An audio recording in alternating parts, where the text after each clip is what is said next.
Guys channel subscribe करें नई video देखने के लिए। बचपन से ही हमें अंधेरे से बहुत घबराहट होती थी। हम कभी अकेले रहे ही नहीं।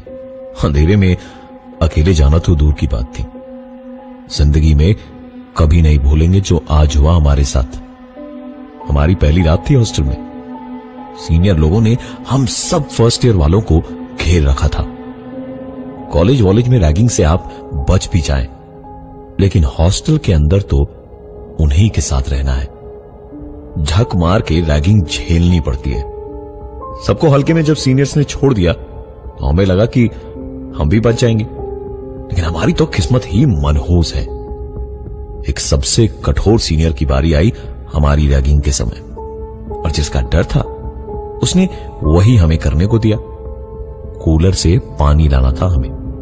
पूरा शहर जानता है कि उस कूलर से पानी लाने का मतलब है आपकी जिंदगी का बदल जाना।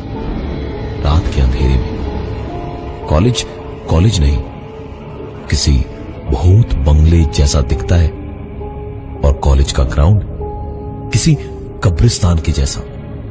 और इसी अंधेरे में हमें कॉलेज के 2 हॉस्टल, एक ग्राउंड, उसके बाद आने वाली सड़क, और फिर मैकेनिकल की बिल्डिंग पार करके कोने में लगे वाटर कूलर से पानी भर के लाना था।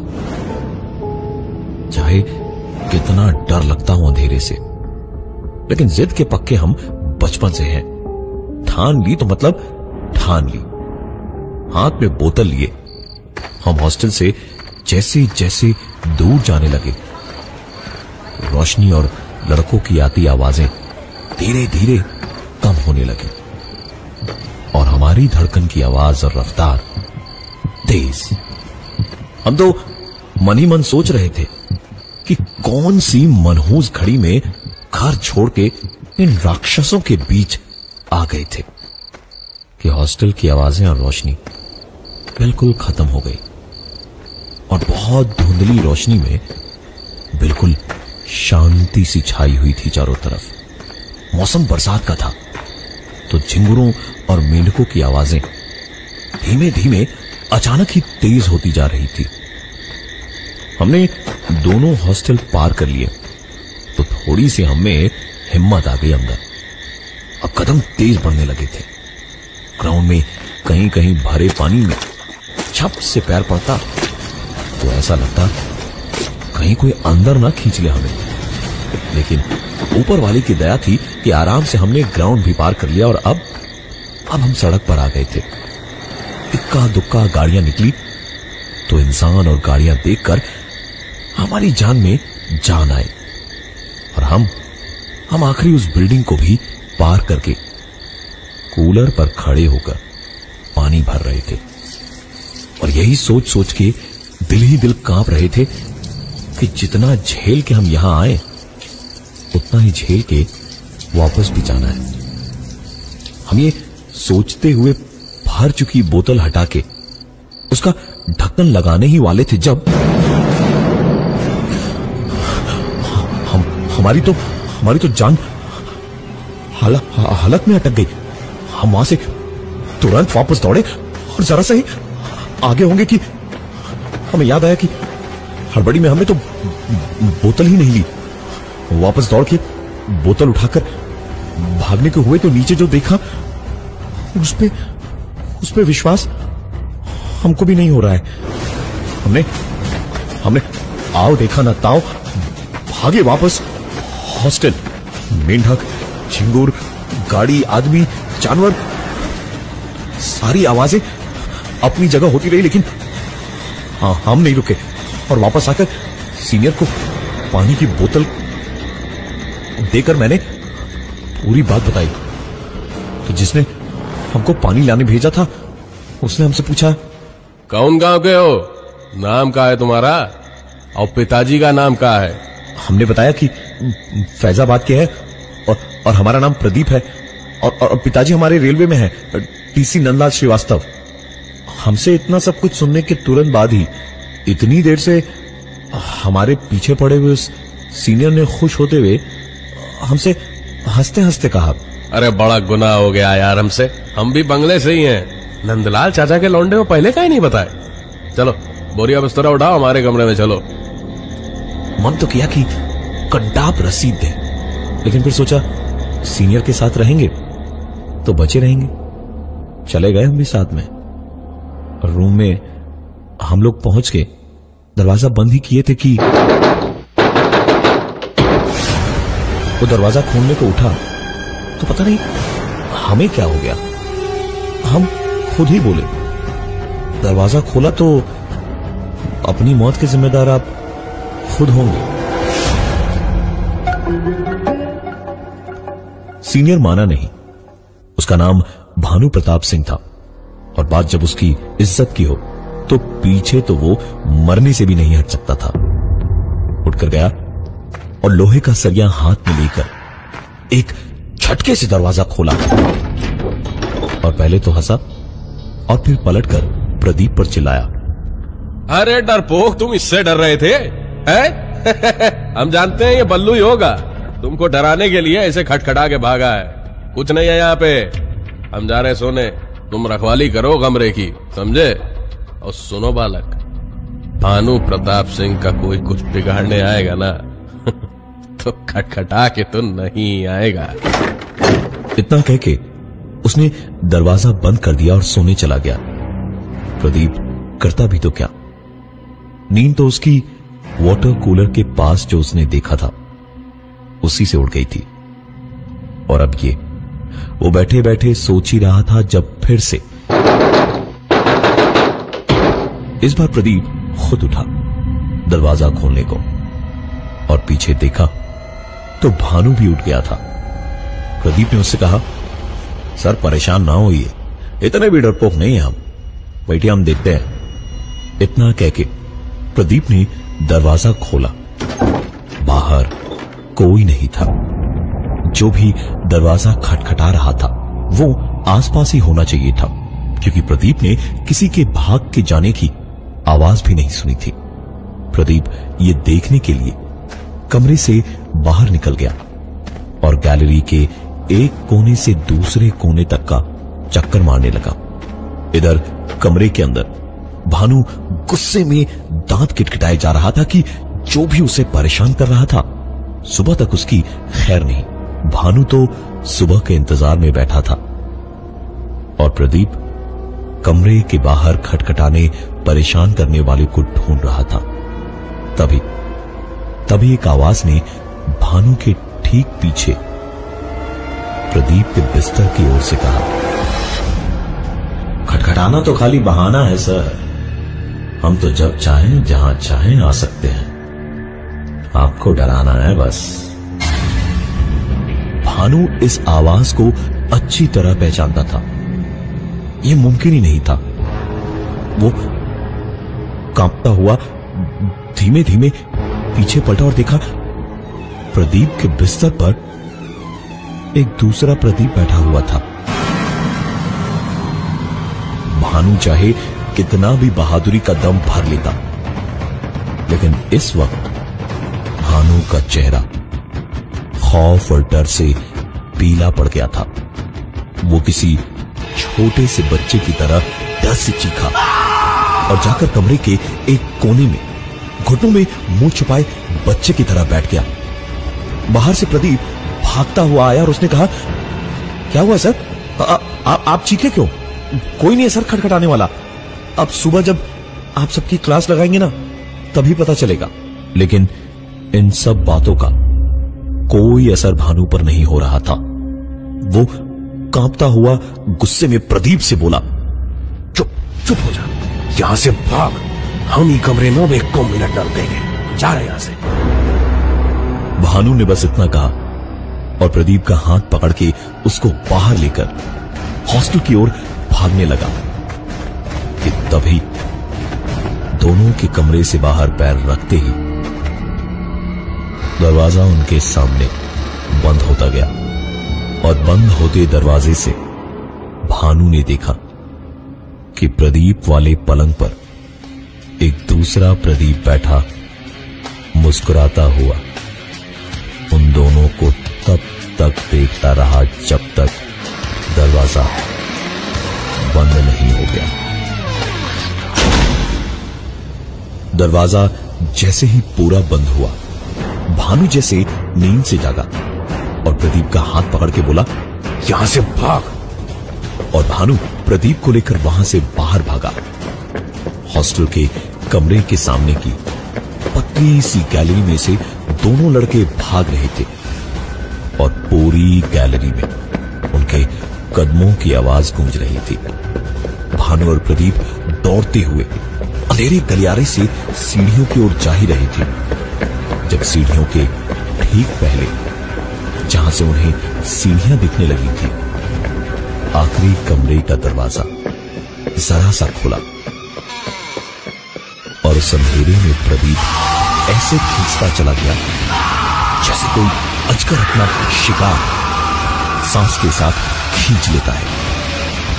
गूंजती रही तो बस प्रदीप की चीखें। भानु ये देखकर वहीं का वहीं बर्फ की सिली जैसा जमकर खड़ा रह गया।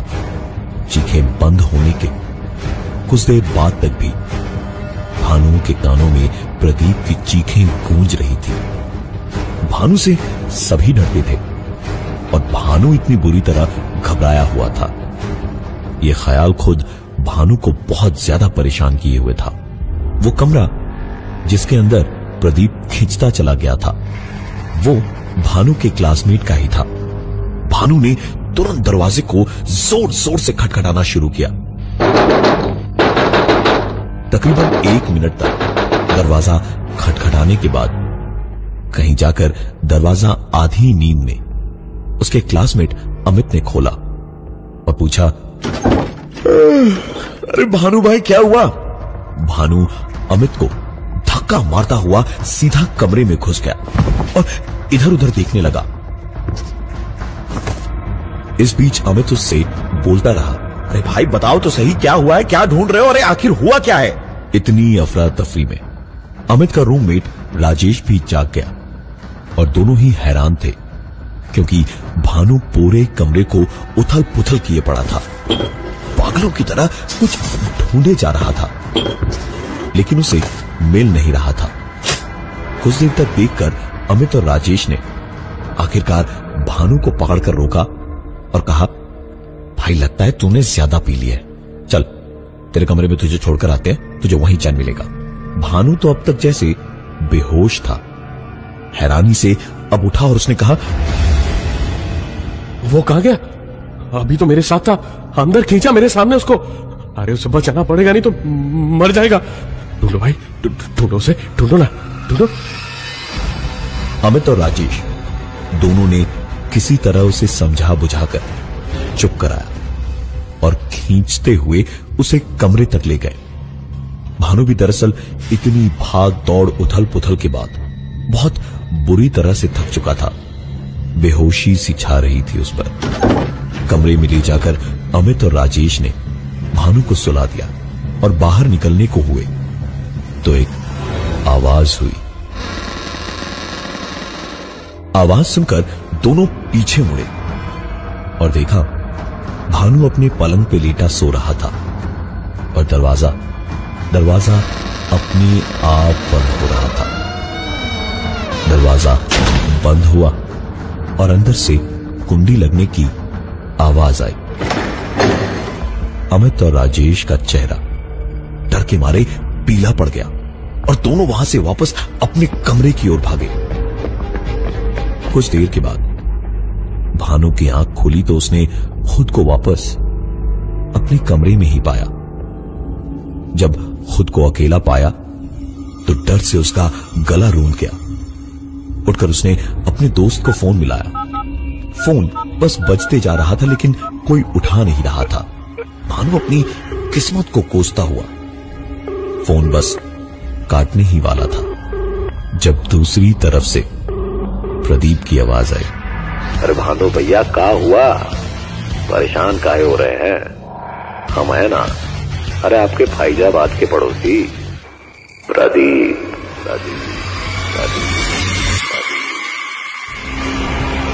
भानु वो आवाज सुनकर इतनी बुरी तरह से घबरा गया था कि उसके हाथ से फोन छूट कर गिर गया। भानु का सारा घमंड, सारी दिलेरी, सारी बहादुरी सब एक झटके में निकल गई और भानु सर पर पैर रख के कमरे से बाहर भागा। कुछ ही देर में उजाला होने वाला था। भानु कमरे से बाहर भागकर हॉस्टल से दूर, काफी दूर रोड के ठीक पास कॉलेज की दीवार के पास बनी हुई बेंच पर जाके कुछ देर बैठा रहा। इतनी देर तक कभी नहीं जागा था वो, और ना ही कभी इतनी टेंशन हुई थी उसे पता भी नहीं चला कि कब उसकी आंख लग गई उसी बेंच पर।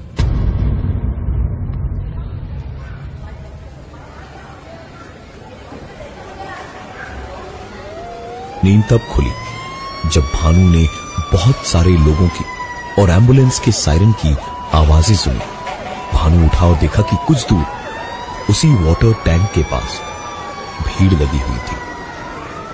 भीड़ को चीरता हुआ भानु उस भीड़ में घुसा तो उसने जो देखा उस पर यकीन करना मुश्किल था।